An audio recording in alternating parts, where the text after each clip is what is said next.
लेकिन तुम जितने लोग बैठे हो, तुम भी जब 4-5 बंदे इकट्ठे होते हो ना तो कहते साडा बेड़ा ते मौलवियां गरक कर दे, मौलवियां नूं रगड़े लाओ। जिन्होंने तुम्हारा बेड़ा गरक किया है उन्हें तुम नहीं जानते हो,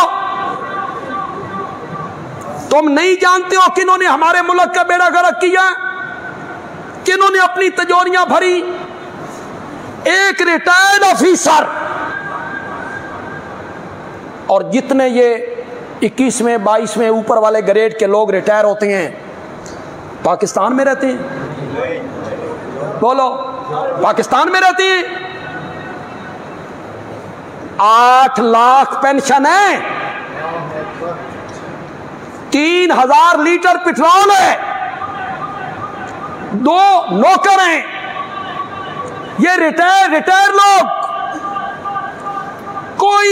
कोई मुखलिस नहीं है।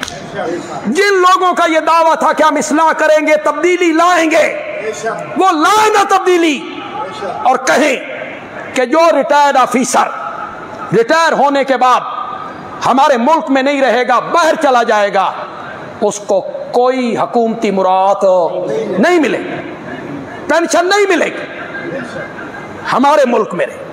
ये सारे भाग जाते, किसी ने भी कुछ नहीं किया।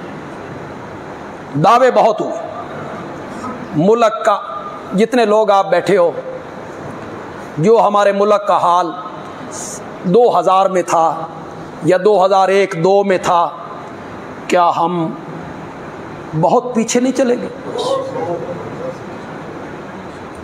हम बहुत पीछे चले गए।